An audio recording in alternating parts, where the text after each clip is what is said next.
Assalamu alaikum wa rahmatullah. This talk about mechanical ventilation, basic and advanced. During the normal spontaneous breathing, the intrathoracic pressure is negative throughout the ventilation cycle. So intrapleural pressure varies from about minus 5 centimeter watery during exhalation to minus 10 centimeter watery during inhalation.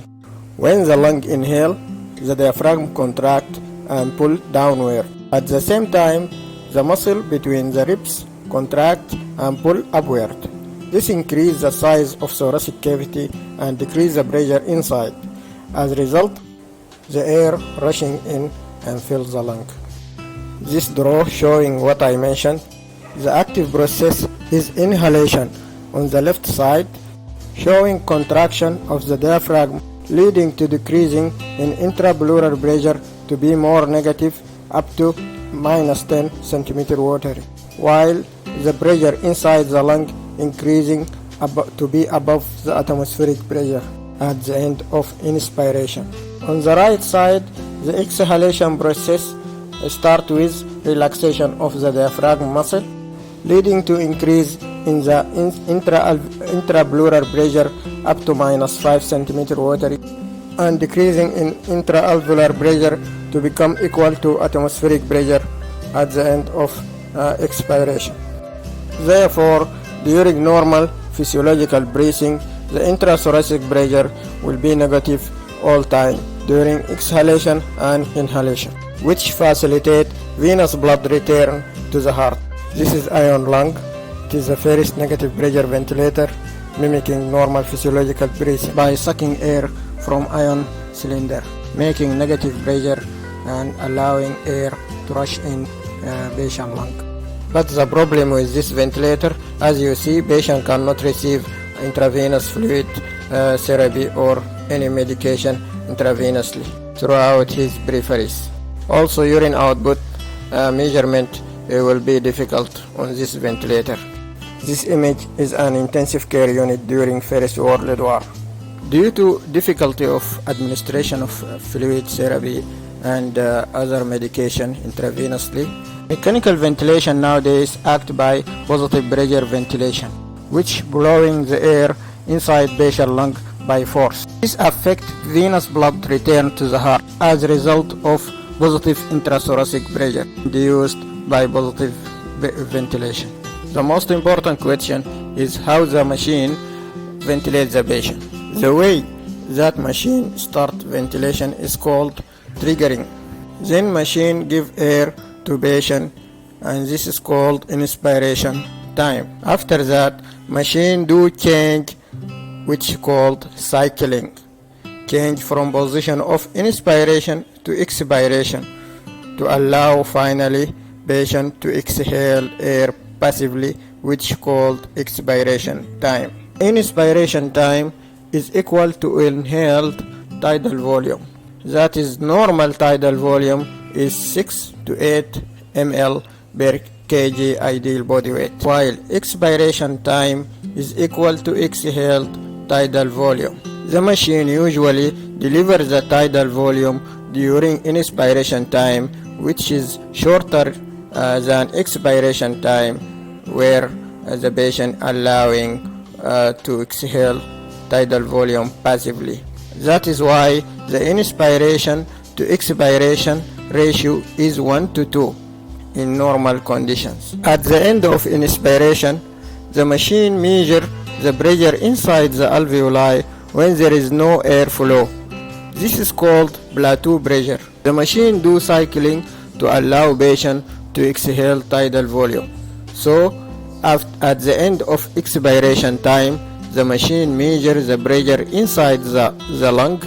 This is called positive end expiratory pressure. Acronym is BEEP.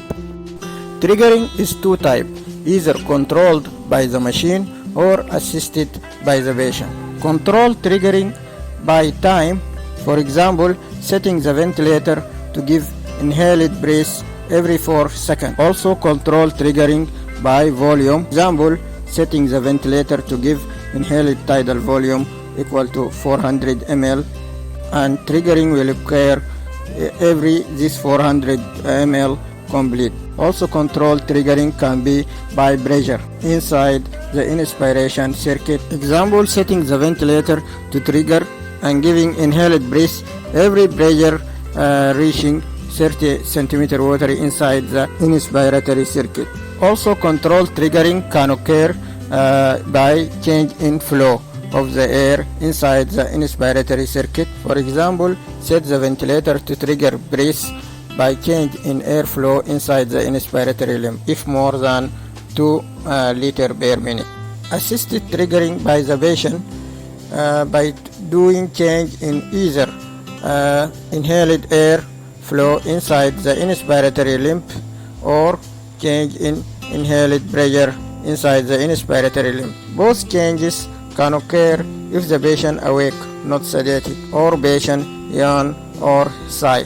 As I mentioned, cycling is change from inspiration to expiration. Cycling, it is like triggering, can occur either by time, for example, every 4 seconds, and this is called time cycle, or change in volume, for example, 400 ml of inspired air, and this is called volume cycle, or change in pressure inside the inspiratory limb, and this is called pressure cycle, or as a result of change in flow of the air inside the inspiratory limb, and this is called flow cycle. Mechanical ventilation mode. There are many ways that machines proportionate the delivered air to the patient. This proportion is called mode, and there are 4 basic modes of mechanical ventilation representing the first generation of mechanical ventilation modes. The first mode is control mandatory ventilation. It is time cycled or volume cycled or pressure cycled or combination of time and volume cycling or time and pressure cycling.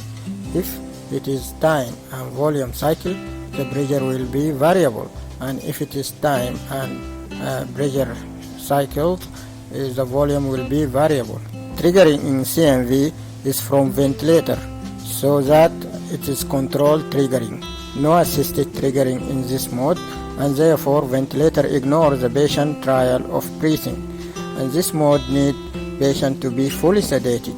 CMV setting, if it is time and volume cycled, you need to set, as you see in blue oblong shadow, you set the time, either inspiratory time or respiratory rate, and you set the tidal volume in ml per kg ideal body weight. And if it is time pressure cycled, you set the time inspiratory time or respiratory rate plus pressure limiting setting. For example, setting peak inspiratory pressure up to 30 centimeter water. This will be enough to deliver tidal volume equal to 6 to 8 ml per kg.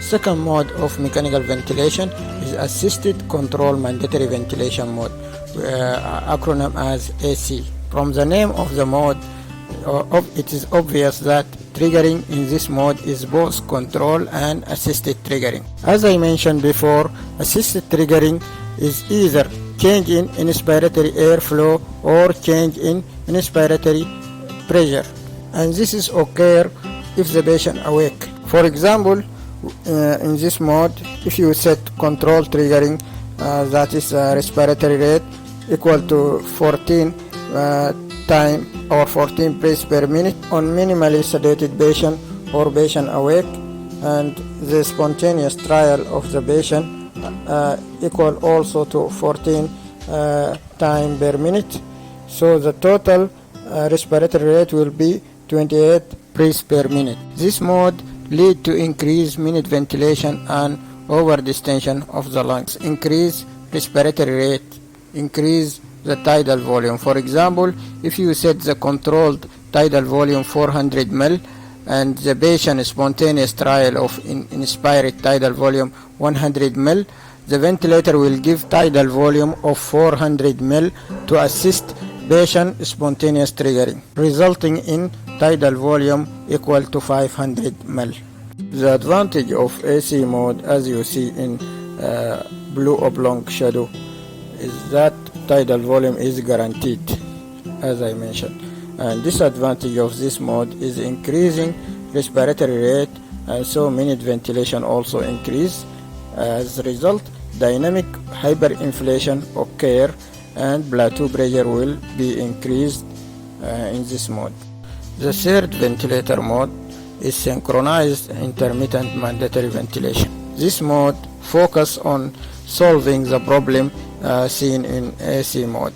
The first problem in AC mode solved by this mode of SIMV is dynamic hyperinflation caused by guaranteed tidal volume, and this solved by intermittent complementing patient spontaneous tidal volume to be equal to controlled tidal volume. For example, if patient controlled tidal volume 400 ml and patient spontaneous inhaled trial of tidal volume 100 ml, the ventilator will complementing the 100 ml by 300 ml to complete and equalize to 400 ml of tidal volume.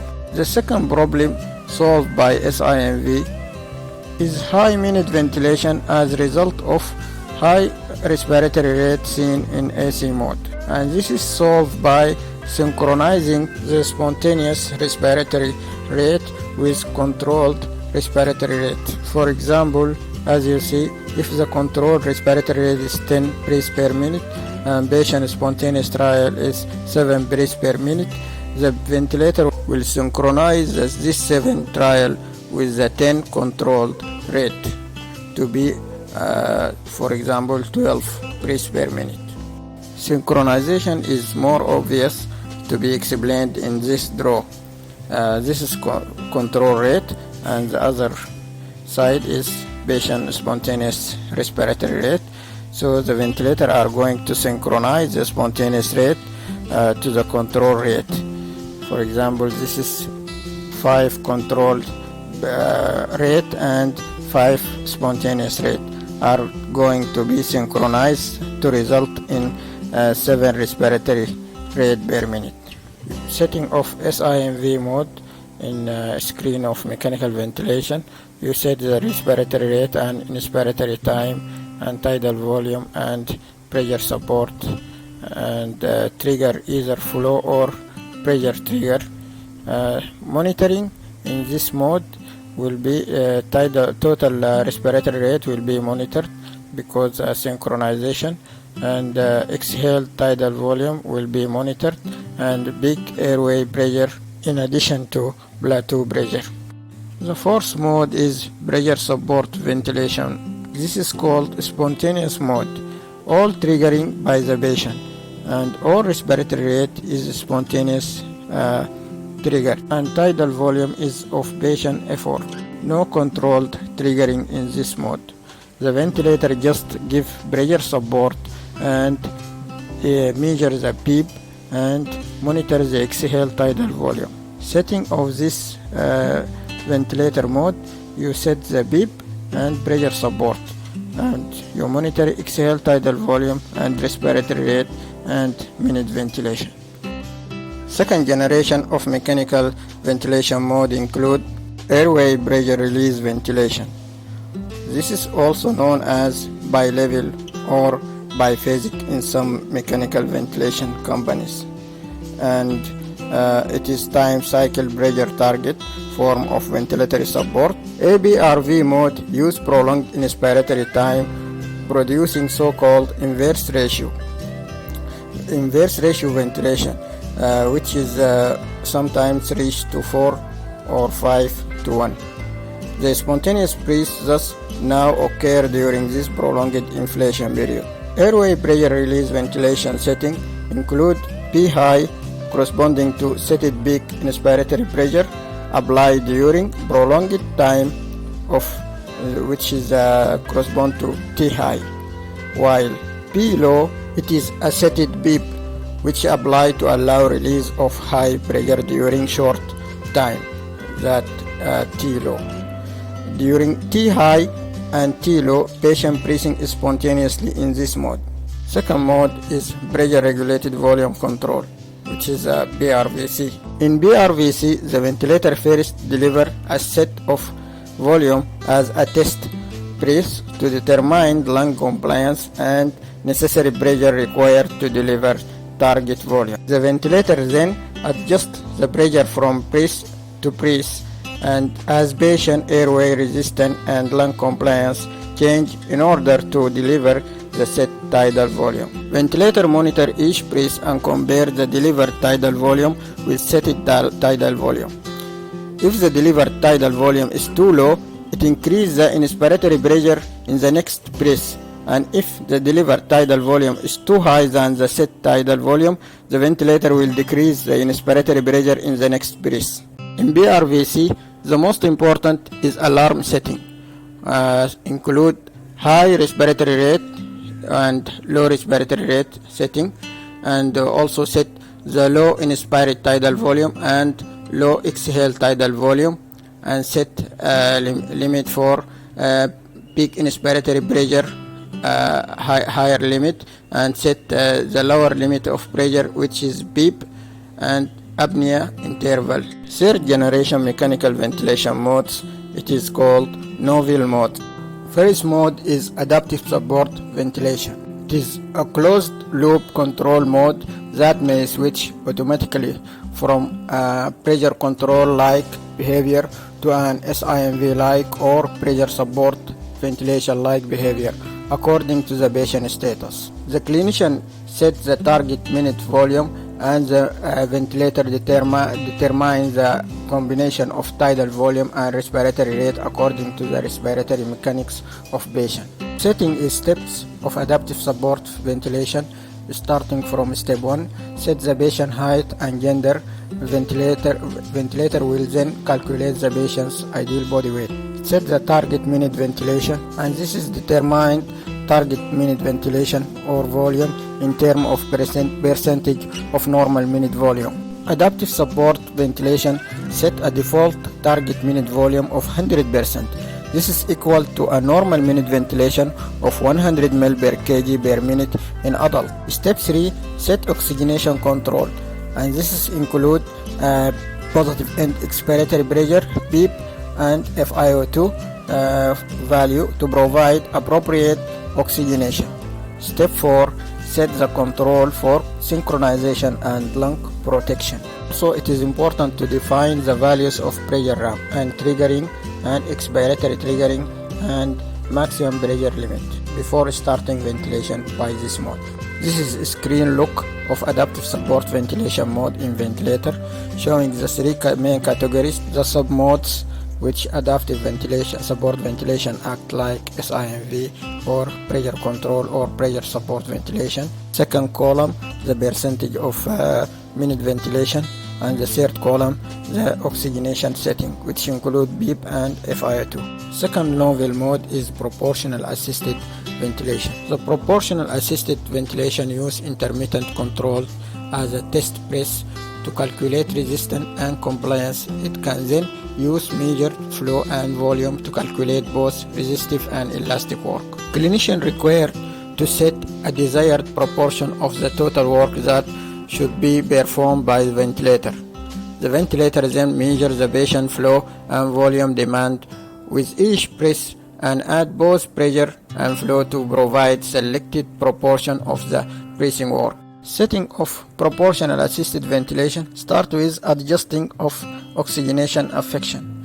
This is include FiO2 and mean arterial pressure, which composed of PEEP and inspiratory time and peak airway pressure or peak inspiratory pressure. The second thing is adjusting the ventilation, and this is by set the respiratory rate and tidal volume, and both are component of minute ventilation. The third Novell mode is called neurally adjusted ventilatory assistance. It considered invasive mode because it utilizes diaphragmatic electromyograph as signal to trigger and govern the flow and cycle of ventilatory assistance. The electromyograph sensor is an array of electrode mounted on an esophageal catheter that is positioned in the esophagus at the level of the diaphragm.